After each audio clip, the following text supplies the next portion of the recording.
if the Lions were just a bad defense, they would be 3-1. This coaching staff is not putting these guys in the best position to succeed. You thought you were going to come in and do this, but you don't necessarily have the pieces to do so. Now you're not having success. Now your defense is struggling in the second half of games. Now you get to a point where you second guess every judgment I make. Like, is this the right call? Is this the right call? So now you're in a position, are you overwhelmed? You know who might know what time it is Dan Orlovsky. Oh, he does. This is very interesting because we all know and like Dan Orlovsky. Yeah. He's doing a hell of a job on ESPN. He is perhaps the Detroit Lions' biggest cheerleader on national television. He is a Lions fan and has made no bones about it. Saw this last night on Twitter, and did you see his original tweet when he talked about the defense? The original tweet was, we have that. If the Lions were just a bad defense, they would be 3-1 instead of historically awful. He tweeted that on Sunday night, I believe. But at the same time, we talk all the time, guys. Here it is right here. If the Lions had a bad defense, they'd be 3-1.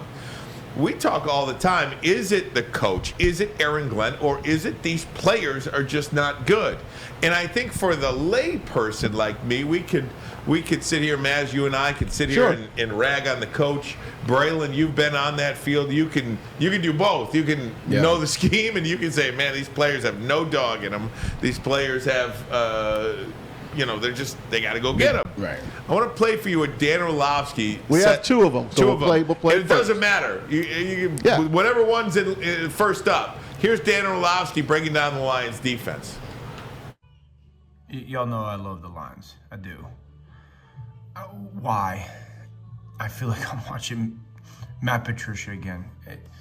This is the second quarter. It's 2nd and 14. Why are we playing single high press man again, guys? Why? You've played so much man in this game early on, and Geno's ran for 2 or 3 first downs because no one's got eyes on the quarterback. Sure, we could sit here and say, Okuda, cover, get all that, but we don't have to be in 2nd and 14 single high press man. Thank you. You're making the quarterback's job so much easier than it has to. Now listen to this and put it in the context of the Seattle Seahawks players. I think it was Rashard Penny. It was. Who said we knew what they were doing. Yeah.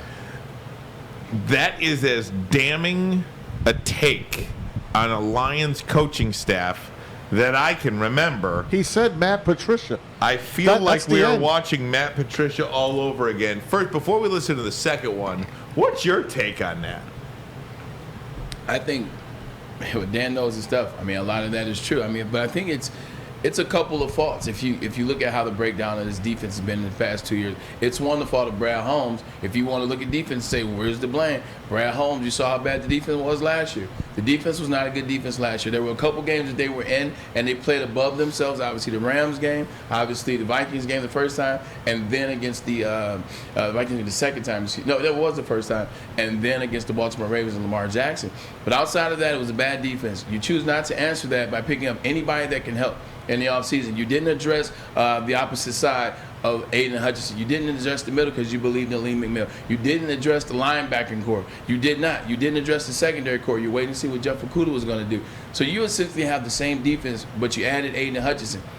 Now you go into the season, defense looks even worse than it was last year, whether it's a couple injuries, whether it's people banged up, whatever. Now you got Aaron Glenn, who you said was this amazing guy, who you said was this amazing coordinator, what you said was believing in the future. He told you he wanted to be the best defensive coordinator that the Detroit Lions has ever seen, but you didn't give him any talent to work with. You didn't change things. So he's essentially playing with the same team, trying to get a different result than he did last year, with the exception, once again, of Aiden Hutchinson. You're getting the same exception. So now he's outthinking himself because you may not have provided him some players that he could take that next step in year 2. So now he's over here trying to overthink things, and also he's looking at Geno Smith as Geno Smith. And it's not Geno Smith. It's teams that are they're game planning you. They're watching you. They're looking at you from week 1. They ran the same thing that you saw Jalen Hurts essentially doing week 1. They know that now. Teams know that they're gonna keep doing that. So now he's overthinking it. Well, Geno's not that good of a quarterback, so if I blitz 8 people, then maybe we'll get to Geno. Maybe he'll turn the ball over. You've seen Geno have struggle against the 49ers in week 2. You saw Geno struggle in the second half in week 1, so maybe that'll happen. It's just a bad situation, and everybody's losing in this case. What Dan was saying there, and correct me if I'm wrong, it's 2nd and 14, and you're playing up on the line against man-to-man. Instead of playing back, giving them maybe 5 or 6 yards Keep it in front of you to make it 3rd and 8. Instead, they play up and they bang a 50-yard play on that. The next cut you see is when the Lions will blitz on this next play. And I want to do that. I want to do that. I'm just up against it. I want to do that next segment if we could, Maz. Of course. I wanted to just point this out too, Braylon, to what you were saying though.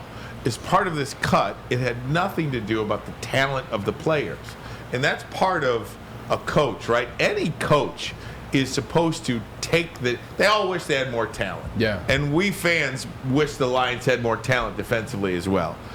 They don't. Right. So you almost feel like you have to take what you have and put them in the best possible position to make a play or something like that.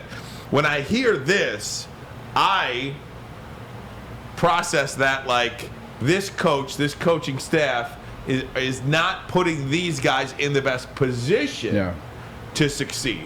That is really damning to me. Also, but they've been... Because he didn't say Aiden Hutchinson sucks. He didn't say that No, he did. The corners aren't getting a good jam on the line there.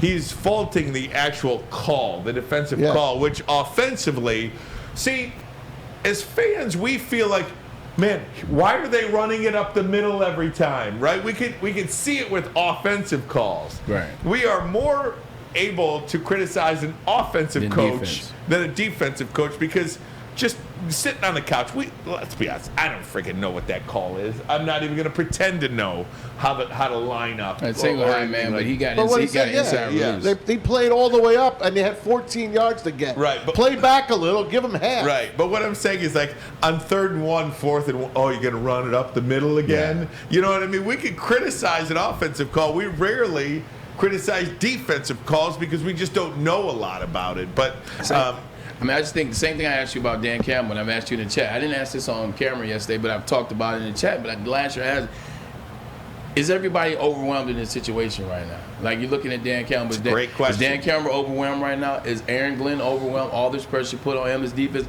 And overwhelmed meaning this. You thought you were going to come in and do this, but you don't necessarily have the pieces to do so. Now you're not having success. Now your defense is struggling in the second half of games. Now you get to a point where you second guess every judgment I make. Like, is this the right call? Is this the right call? So now you're in a position, are you overwhelmed? Are these the coach? I mean, look, we were excited, but at the same time, last year defense wasn't good. This year defense is even worse. And you didn't really change anything outside the draft and Aiden Hutchinson. So is this coaching staff, not named Ben Johnson. Actually, let me take that back. Is the defensive coaching staff and Aaron and Dan Campbell, are they overwhelmed? Because offense gets it. Well, it's hard to argue, Braylon. It is hard to argue because we shared the stat. Through the first 4 weeks of the National Football League, 49 of the 64 games have been within one score in the fourth quarter. Yeah. That is an incredible percentage of games that are so close. So each game is being determined basically on 5, 6, 7 plays of the whole game. Yeah. So who are you going to be and what are you going to do in those 5, 6, 7 plays? And it's a play like that on 2nd and 16. That's a play that ultimately beats you. Right, that's one of those 5, 6, or 7 plays that ultimately beats you. On a 3rd and 16, you score a 50-yard touchdown because you have a 0 blitz. That's one of those games, one of those plays in a game that beats you. Are they overwhelmed in those moments? That's a great question, and one I don't have the answer to. It's like moments like that and things like that. You know what they make you do? They make you go back and look at all of the equation, like, as opposed to, and I just said it, and as I'm talking, I'm thinking back to my own research. You know, we talked about the moments last year. We talk about the Rams. We talk about the Baltimore Ravens. We talk about Minnesota Vikings and what he was able to do. We said you saw some stuff there. You had the players playing outside themselves. Well, let's talk about Baltimore last year in that game. You know how many people were out when they played the Baltimore Ravens in Game 2? They had already lost 6 of their starters. They already lost 6 of their stars and would end up losing more. So they're playing with no wideouts, outside of Mark Andrews. Marquise Hollywood Brown dropped the touchdown. He was wide open that game last year. That's a whole nother ball game. You look at the Minnesota Vikings, all the injuries that they had going to the games. I understand injuries are a part of the game. But the Vikings that we were looking at weren't the Vikings that they played last year. The Rams that we were looking at, that wasn't a Von Miller Ram. Yep. That wasn't an OBJ was on that team Ram. So you got to look at all of the equation, and now you got to look at it under a microscope. We'll play one more cut for you.